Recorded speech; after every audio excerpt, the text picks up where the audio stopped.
let me introduce Felicity Castagna. It's my very, very great pleasure to have Felicity as a guest speaker today. Felicity is an award-winning young adult novelist who has worked as a high school English teacher for many years, but she's now engaged in a range of writing-related activities.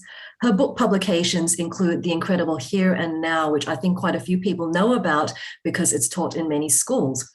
So The Incredible Here and Now is set in Parramatta, which won the Prime Minister's Literature Award, and the International Board on Books for Young People Honour Book for Australia. It was shortlisted for the New South Wales Premier's Literature Awards, the Western Australia Premier's Literature Awards, and the Children's Book Council of Australia Book of the Year Award. And it's been turned into a play which premiered at the National Theatre of Parramatta in July 2017. Her last book, No More Boats, which is fabulous, was a finalist for the Miles Franklin and the Voss Award. And her latest young adult novel, Girls in Boys' Cars, which you can see in the backdrop behind me, has just been published. I don't have a physical copy because we are in lockdown. Yeah, we're very privileged to have Felicity joining us for this session today. Felicity is going to talk a little bit about her new novel, Girls and Boys Cars, which is in many ways a book about writing your own story. And then she's going to run a masterclass on creative writing today.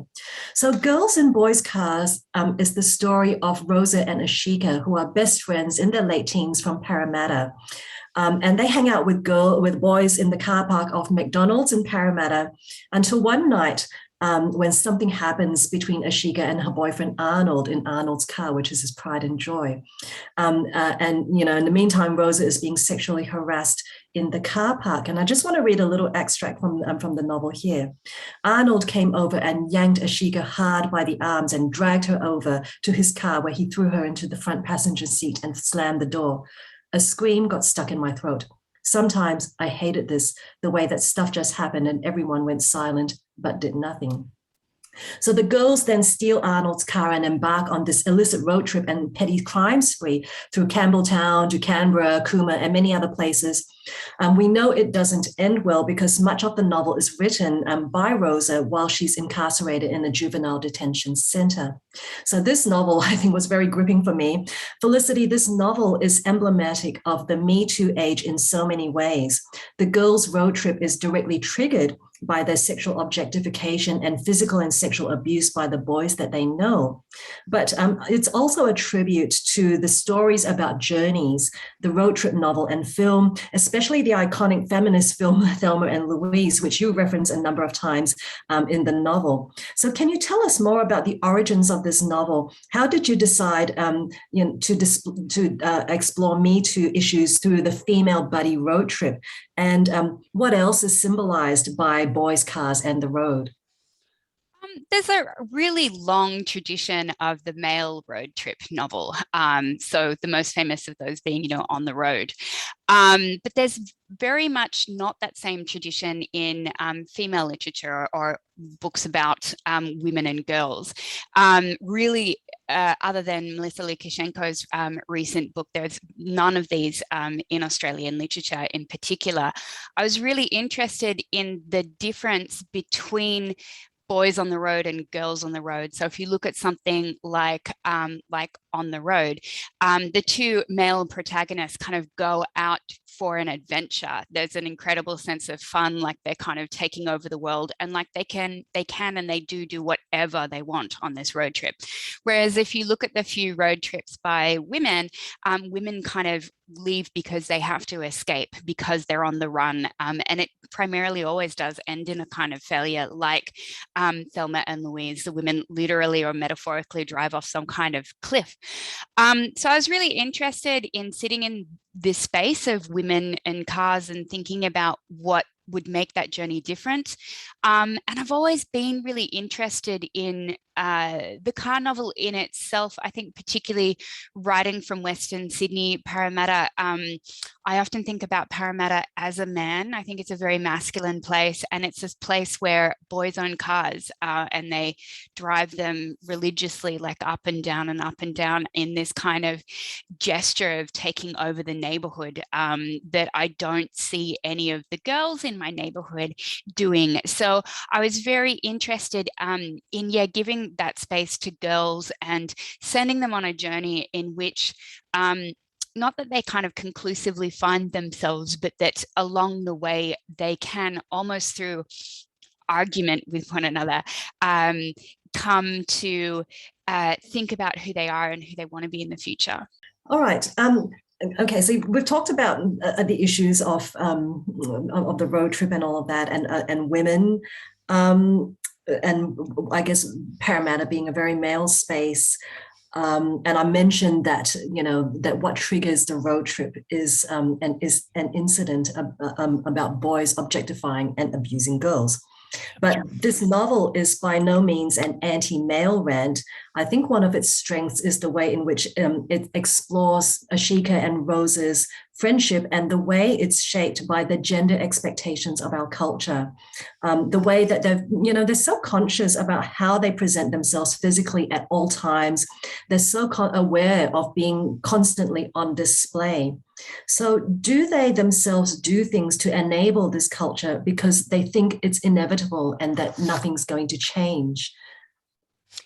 I think this generation of women, and obviously, I'm 20 years older than Rosa and Ashika, but one of the amazing things I find about girls these days is, on the one hand, they are so much more aware of their rights and their position, even the way that we teach consent, for example. I never heard the word consent when I was in high school. It was just don't get pregnant. Like that was our whole that was our whole sex education.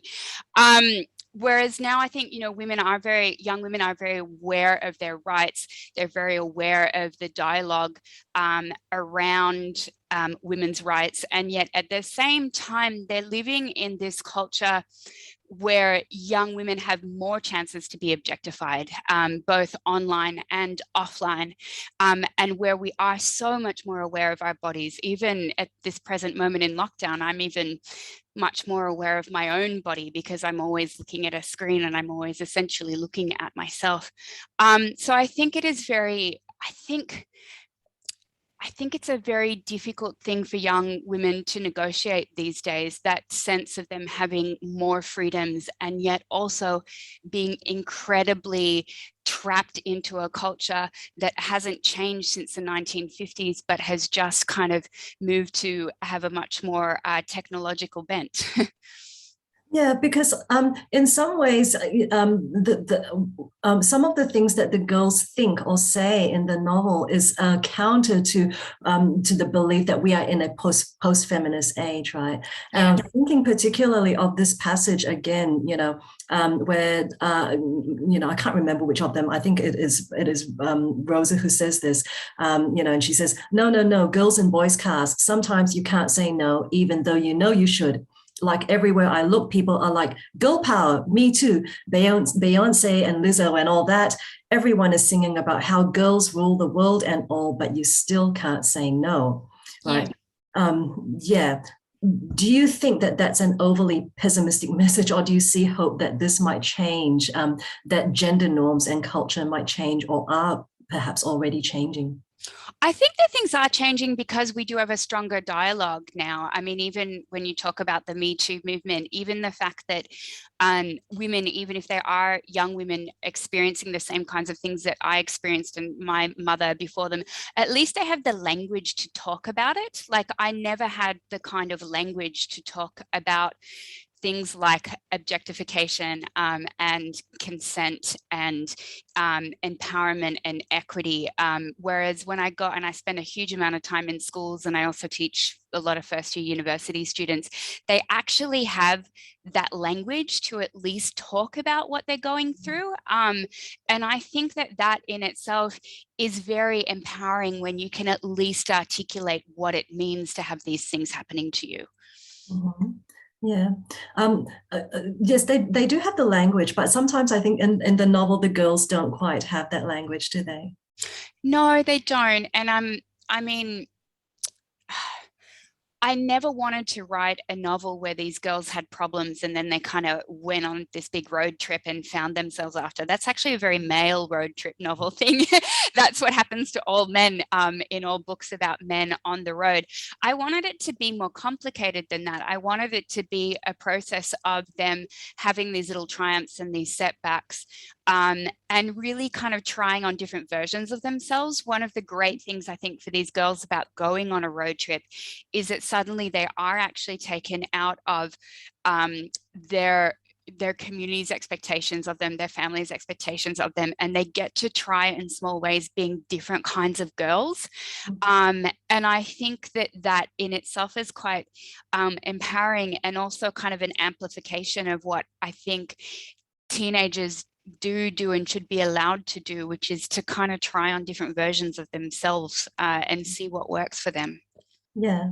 And I think one of the things that they explore as well, and that the road trip allows them to explore, is anger, right? Because there's so much suppressed anger in them, and then it just bursts out in these acts of violence. And that is one of the things that you explore really well in this novel. You explore girls' anger, and you know, you state that girls' anger is a different type of thing from boys, and you have to cram that anger into your body every day. It's large and it's loud and it stretches and swells and cracks until it leaks out of your pores. People are always surprised girls have so much anger.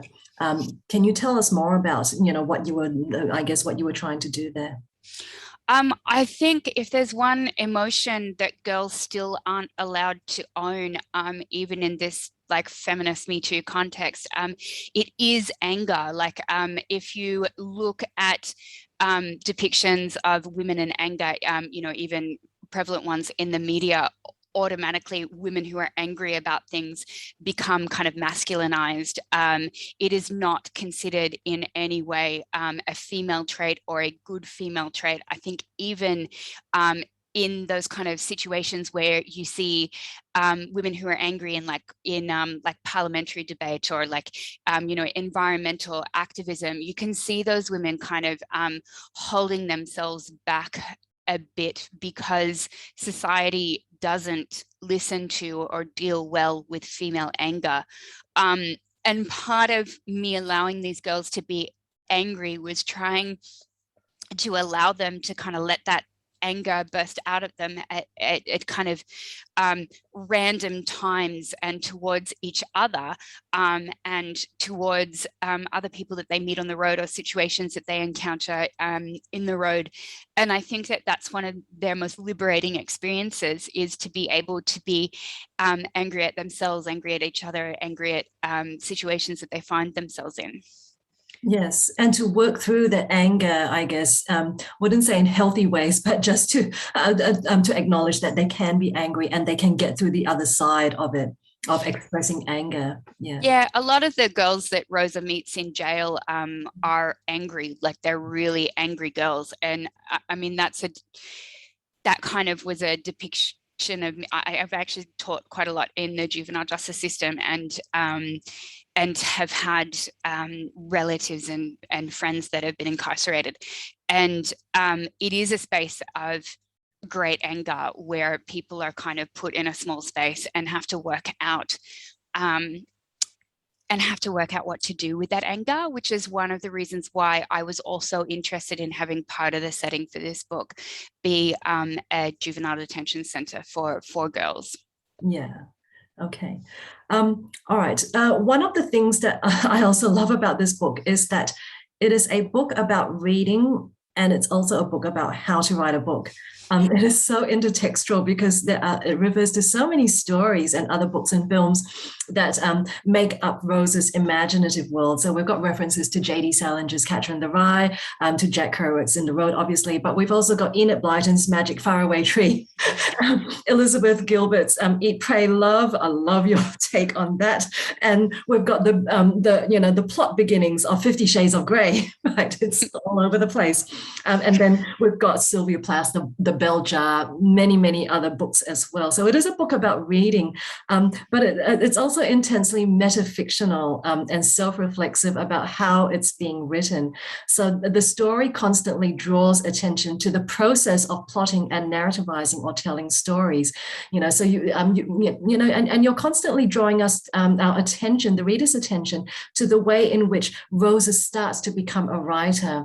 She says we're all made up of stories. The story begins somewhere in the middle where most stories start, but no one can really escape all that backstory. And then she talks about the problem of where to start. There's always the problem of starting the story too early or too late or even in the middle.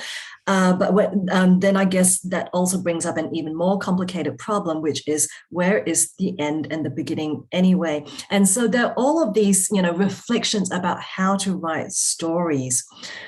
Did you consciously set out to write a metafictional postmodern novel that emphasizes how it's being constructed as a story, or was that simply coming out of Rosa's character? There's one sense in that I can't help doing that because I'm a writer and a reader and a book critic and a teacher of literature and writing. And I do think about how stories are made all the time. I can't personally read a book without thinking about how I can deconstruct it in terms of its language and its narrative and what it's trying to do. I find that really exciting. That's one of my favorite things to do. But also I think that on a more literal level, like this is a book about how you tell your own story. And it's also about how you find and tell your own story when you are in a culture and a community that wants to tell your story for you. So a lot of what happens to these girls, like the girls that are incarcerated with Rosa, they're there because they feel as though nobody understood their story, and that kind of led to their incarceration.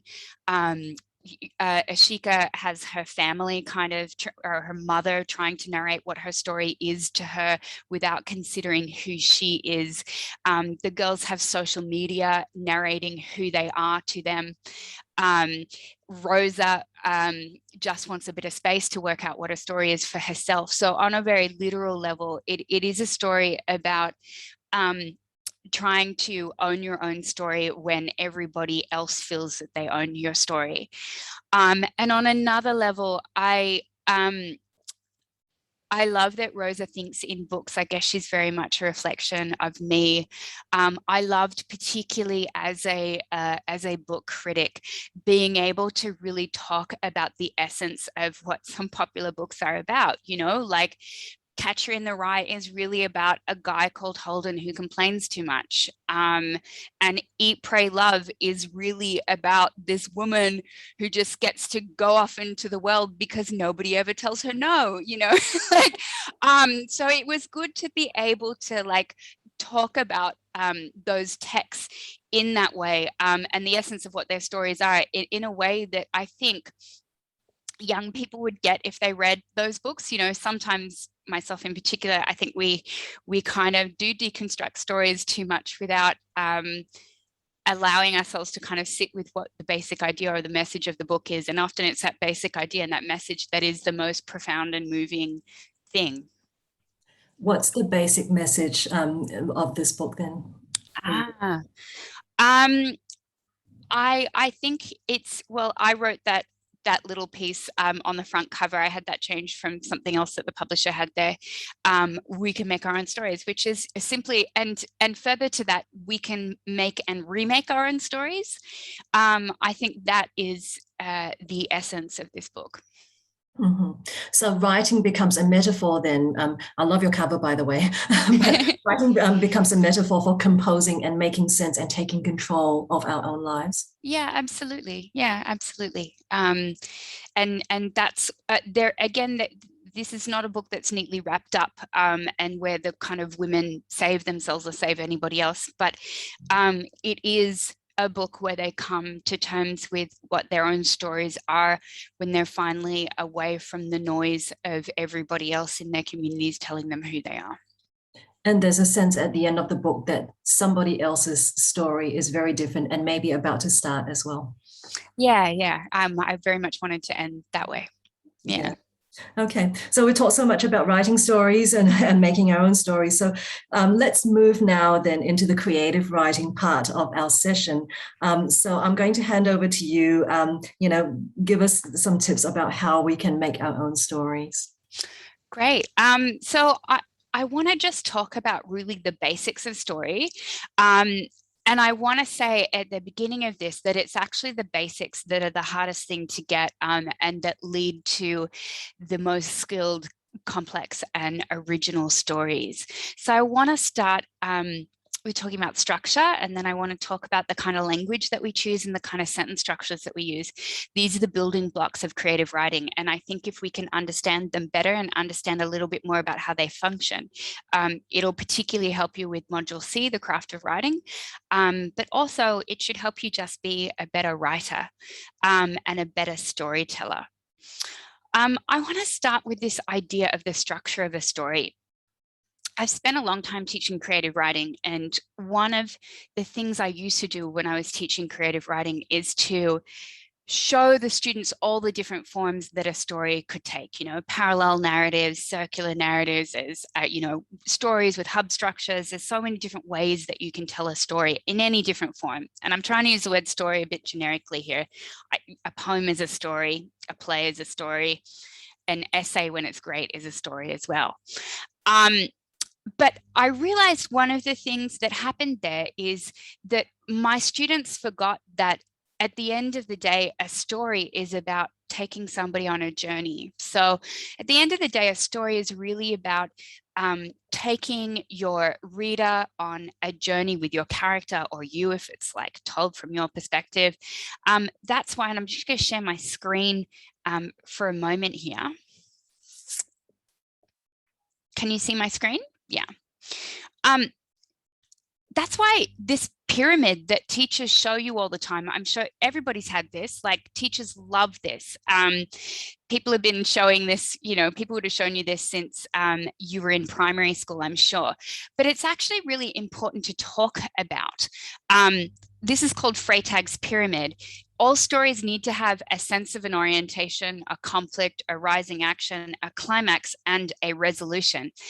What's important to note here, though, is that this orientation, conflict, rising action, climax, resolution, this is all about taking your reader on an emotional journey with you. So the small actions that happen at each part of this pyramid, they're really about making sure that you have a character in one emotional state at the beginning of your story, somebody who goes through a large emotional climax, and somebody who ends up in a different emotional state at the end of the story. Okay, so stories are things in which you have small actions, and the small actions are tied to an emotional change. So if I give you a really simple example, like I'm writing a story about my grandmother who died, the orientation might be simply that I'm totally overwhelmed with grief. I'm sitting outside the church. I can't go in. The conflict might simply be that I enter that church, and I walk. That action might be associated with an emotional change, which is one in which I come to perhaps accept the situation a bit more. The climactic moment of the story might simply be when I look at my grandmother in her coffin, and I feel some small amount of joy there that helps me think about her and her life. And the resolution might simply be that I walk out of the church and I decide to go to that spot where we used to have a picnic. This is really important because, again, it's really important to take your reader on a journey with your character. It's really important to think about as well the absurdity of that word that we use, resolution, because stories that are all neatly wrapped up are actually pretty boring. I prefer personally, And you'd notice that if you read any of my short stories or if you read my books, all of my chapters even end simply on an image of something that summarizes what they've gone through. If you look at, for example, many of the stories that you set in the craft of writing, almost all of them really end on an image that summarizes some kind of theme or idea in the text. Having said that, there are many different shapes that a story can take on. So you can write, this is not an exhaustive list of shapes. I'm simply going to introduce you to some of them. And if one of them kind of piques your imagination, then go off and do some research on it further. I find one of the most popular writing forms that people are using, particularly in HSC exams at the moment, is the vignette form. A vignette is simply when you take a picture of a moment in time and you turn that moment in time into words. It's very poetic. It's in some ways, vignettes often seem more like block poems because they have heightened kind of poetic technique. They use a lot of metaphor and a lot of symbol. One of the things I find really exciting about the vignette form is that you could just have one, or you could have 3 or 4 for a larger story, or even you can do what I did with The Incredible Here and Now, which is that I wrote about 250 vignettes and I turned it into a novel. So I like their kind of flexibility. You can write stories that are a series of different train journeys, bus stops, walks, trips to other countries. You can write a series of dates. You can write a circular narrative that begins and ends on the same image. I like the circular narrative because you can set the reader up to think something about a character or a situation and then show them that it's not true. Like you could begin your story with one person like bashing another person and you think the guy doing the bashing is the most evil person in the world. But when you go backwards in his story, you realize like he's the shy, beautiful guy that used to sit in the back of the classroom for years being bullied and is finally having his moment of liberation. And when you get back to the beginning of that story, you know, you want to cheer for him.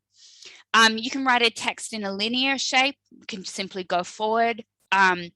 There's nothing wrong with a traditional short story. These can be our most powerful kinds of stories.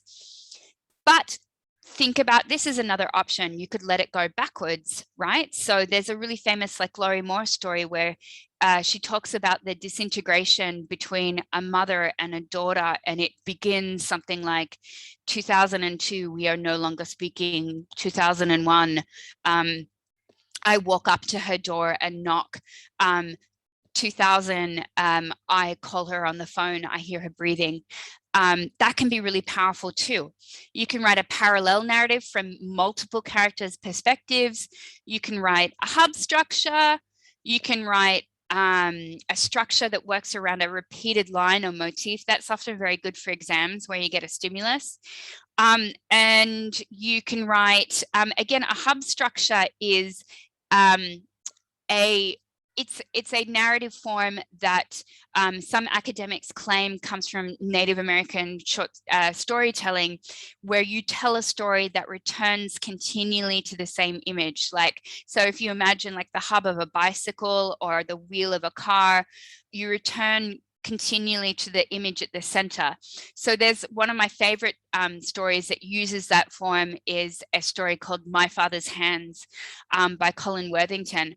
And in the space of 4 short pages, he tells the entire life or the entire relationship between a son and his father by talking about what the hands meant to the son at different points in his relationship with his father. When he was born, you know, they held him. Later on, those hands were the strong things that helped his father farm and provide for the family.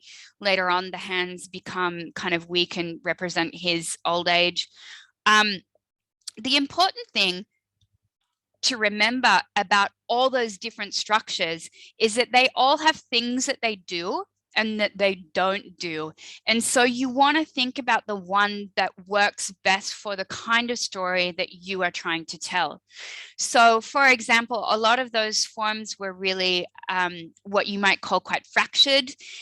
When you tell a story, or fragmentary, when you tell a story in dates or vignettes, or you tell a story in time signatures. Some readers don't like that. because it pulls you in and out of the story. As a writer, I personally love it because I just love sitting with like small moments of time that are interesting to me, and I don't want to have to explain how a character got from one place to another. So it works for me, may not work for you, may not work for your stories. Think about that.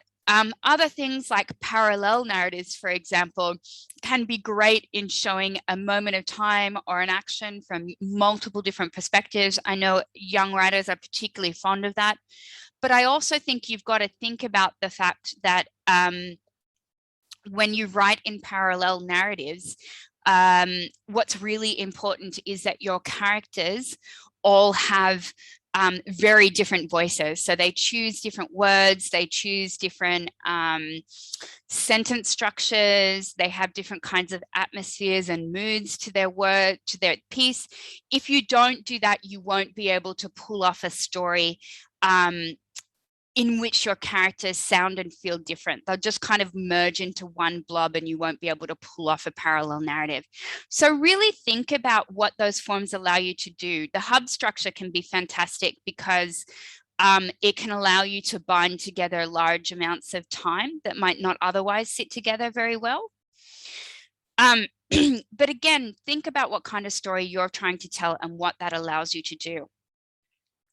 I'm going to share my screen again and talk about another kind of structure.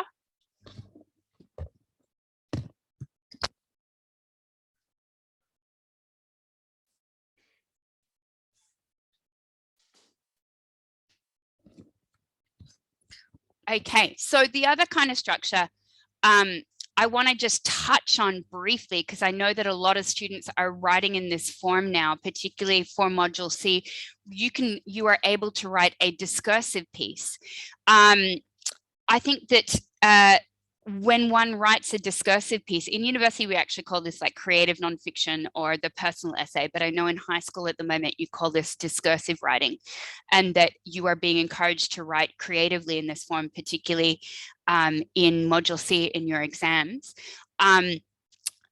This is really important. It's really important to think about the fact that the discursive essay is one that looks different from the traditional essay. So the traditional essay looks a lot like this picture that I've got here on the side.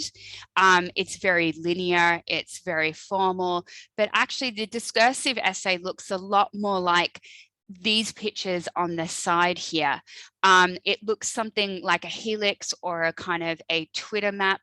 The reason why is because the discursive essay takes in lots of different threads and it threads it around your own personal story.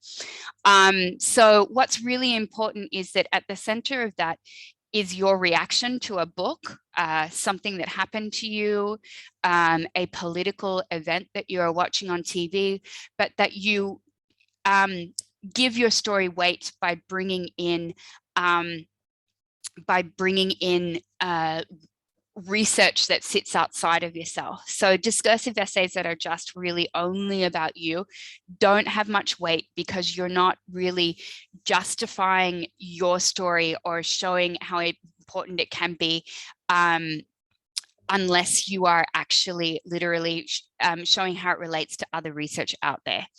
You know, just very quickly, I don't even think I'll read this, but I, for example, write discursively in response to a lot of different texts. One of the texts that I recently wrote a personal response to was Melina Marchetta's novel, The House on Dalhousie Street. And I spoke about how her book made me think about home in lots of different personal ways and how it reminded me of the research about home. So my essay, its structure looked more like this. I thought about what am I responding to this book? What is my personal story reaction?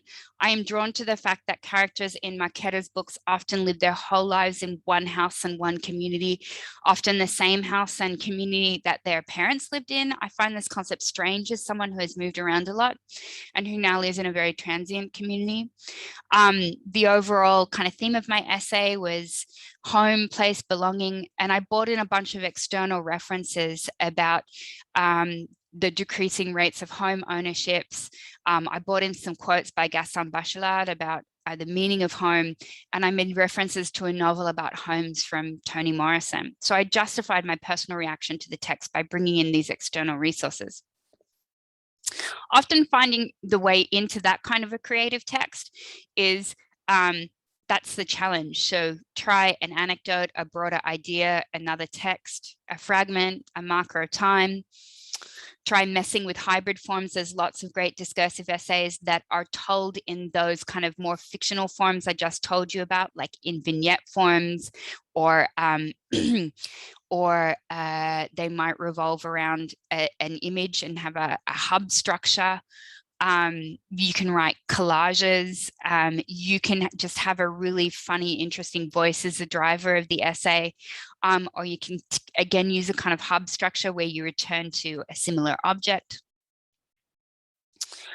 What I want to emphasize now, as I move on and just say a few words about words and sentences and images, is that really writing, creative writing, is really at the end of the day about choosing the most specific words possible.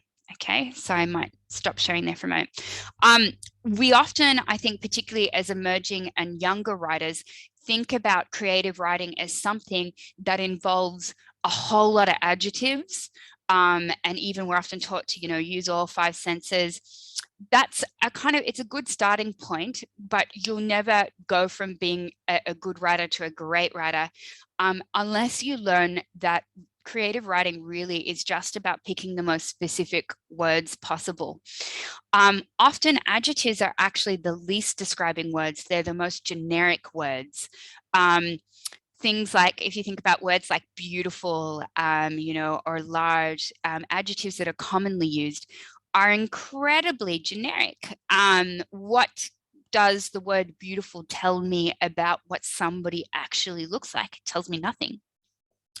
The weird thing is that nouns actually tend to be our most describing words, even though we don't think of them that way.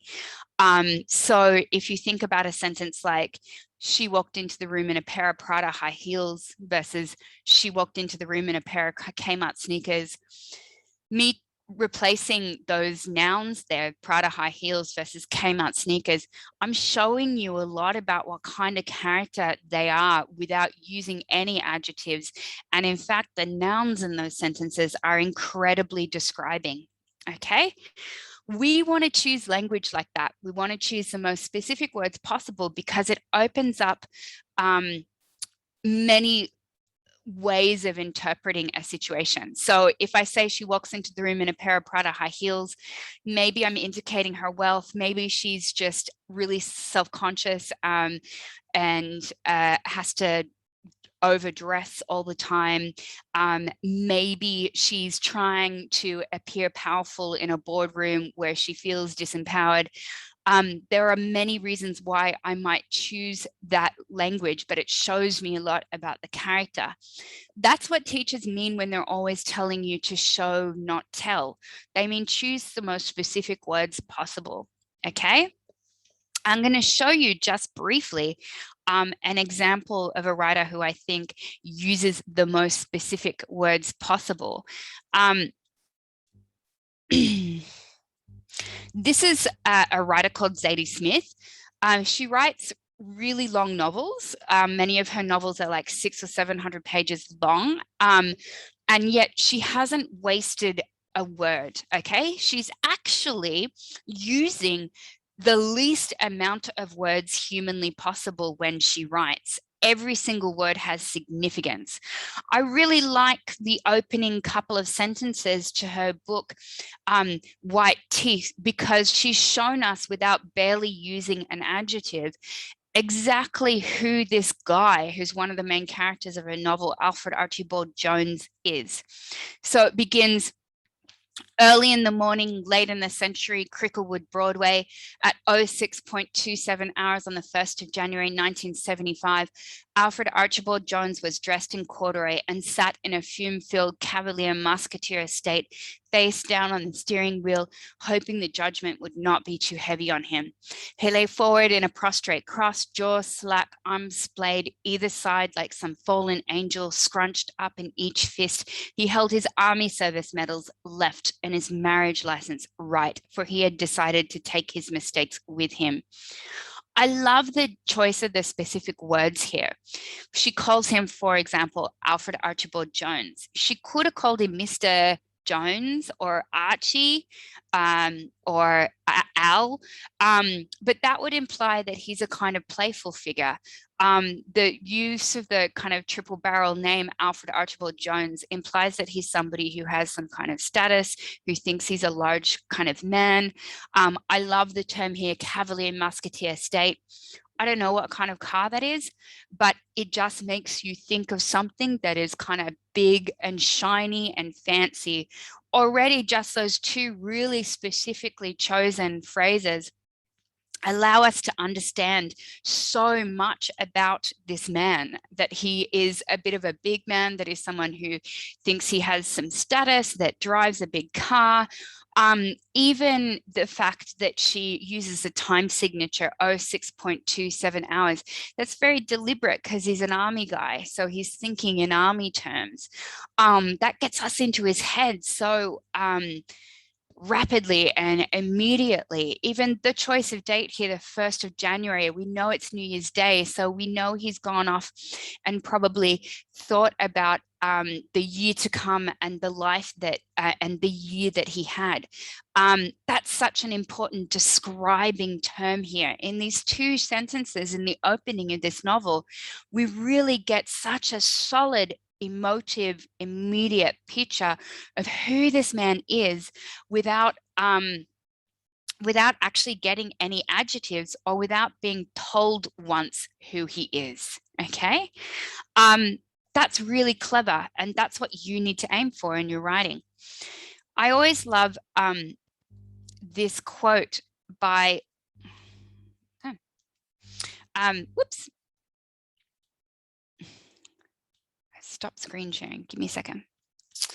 I've always loved this quote by the literary critic, James Wood. And I think it's something that we should think about when we choose that specific detail. He says in his book, How Fiction Works, literature differs from life in that life is amorphously full of detail and rarely directs us towards it.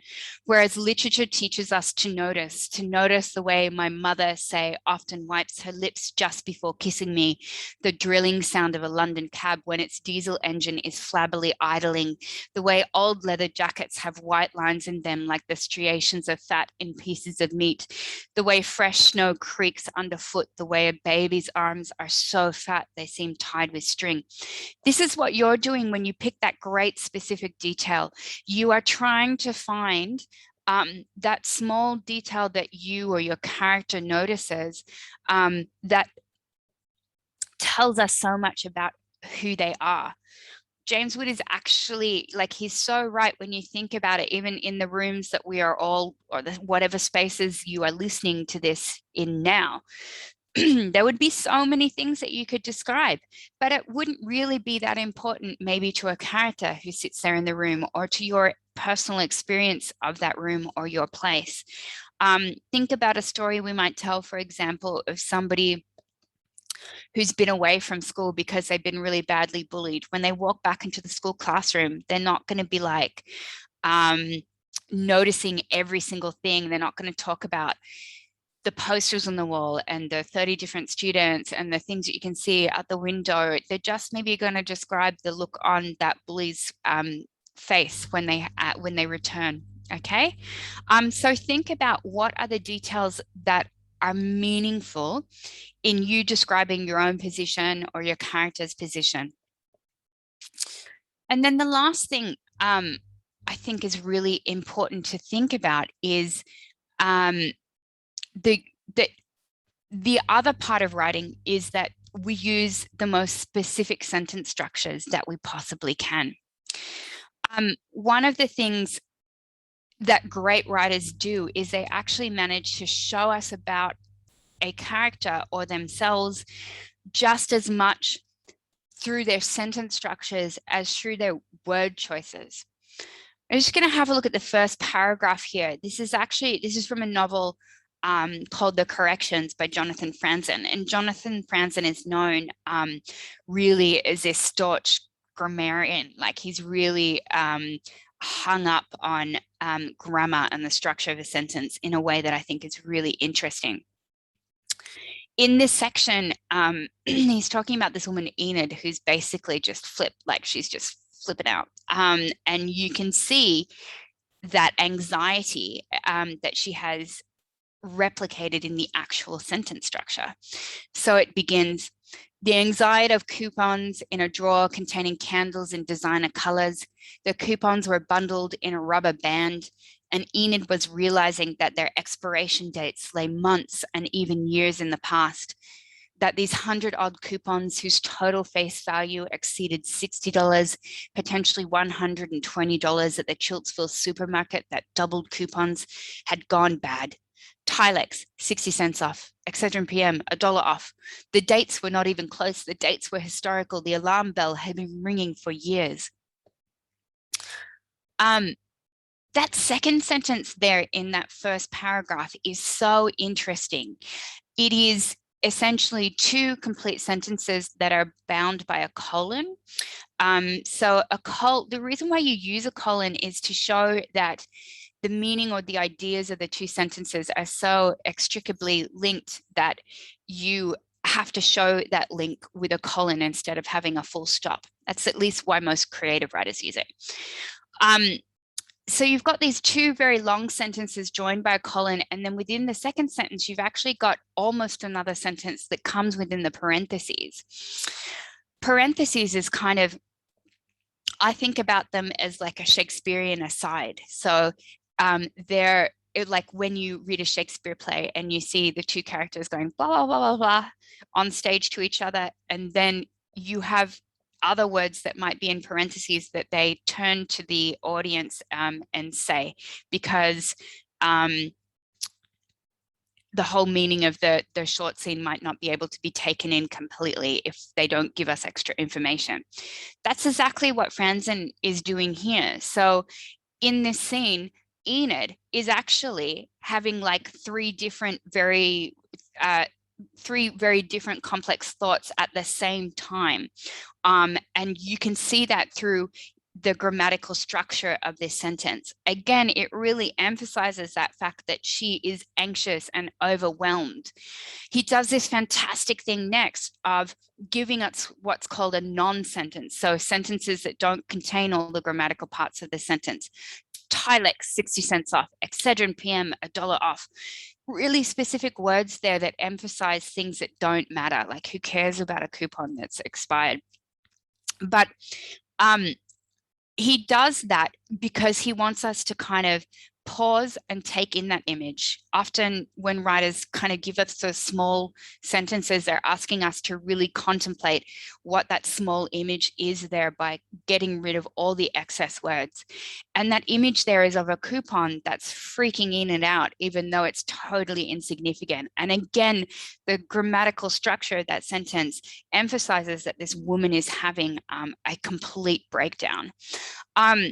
So just to summarize there, writers play with different structures. They choose structures purposefully because it suits the character or themselves or what they're trying to say. Writers choose language really specifically. That sounds like the easiest thing in the world, but I guarantee you, like one of the exercises I do regularly with students, you know, from high school up to university is just, can you give me a specific bank of words and phrases that describe this place or this moment in time? And I can guarantee you, it doesn't matter if I do that with PhD students, the language that they initially come up with is too generic. Because choosing specific words is the hardest thing that we do in creative writing. So it is often something that comes out in the process of editing, when you edit books with a publisher, really most of what they're doing, particularly after they get to like editing the structure of your novel, is really asking you, have you chosen the most specific words? And then they're really asking you, have you chosen the most specific sentence structures? Because really that is what writing is all about. It's about being conscious of the structures that we make the choice to use, okay? And the language that we make the choice to use.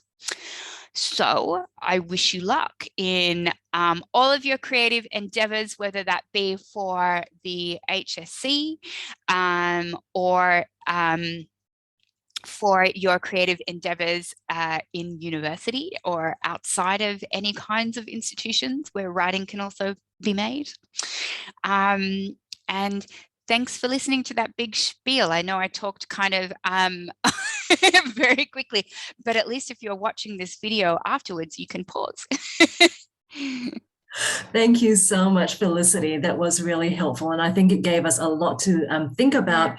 I'm also glad it's been captured on video so that we can go back and have a look at it many, many times. So just before you go, can you just tell us what you're working on at the moment? I am actually, I was writing a very realist novel, which I've put aside for now. And I've actually started writing what is my first kind of sci-fi novel, like sci-fi light.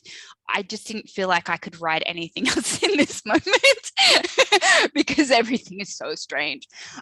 So I'm actually writing an appropriation of Enid Blyton's The Magical Faraway Tree, in which a family, like in the original text, except the children are much older and going into adulthood, kind of instead of moving to the country, they move to the city and discover that in this city there are kind of highways up in the clouds that take them off into many different lands, which help them to explore the politics and the context of the world that they live in. Okay, so Magical Faraway Tree is also in Come back. I can't wait. That sounds fantastic. Thanks. Yeah. Look, I have to say this as an aside, maybe we can edit this out of the video, but I think about the Magical Faraway Tree quite often, but I think about it in terms of me losing track of words. Sometimes, you know, I have words or things that I want to remember, but they're just not there. And in my head, I think, you know, that's that the land where these words belong has swung away from the top of the tree, and so I can't access these words or ideas, you know, or books. That's a lovely sophisticated metaphor, Hsu-Ming. When I think of the Magic Faraway Tree, when I think of that book, I think about the biscuits with the honey in them. The pop biscuits. That's all I think of, like these beautiful biscuits with honey. Wow. Who doesn't want a pop biscuit? Exactly. Okay. All right. We've got to wrap this up. Felicity, I'm really, really grateful to you for joining us for this session. It's been incredibly useful. All the very best with your writing, and, you know, very best to everybody who's listening to this podcast or watching this, you know, this video as well. And to Rory, all the best with your HSC and with your writing as well. And we'll see you, we'll see you all later anyway. Okay. Bye.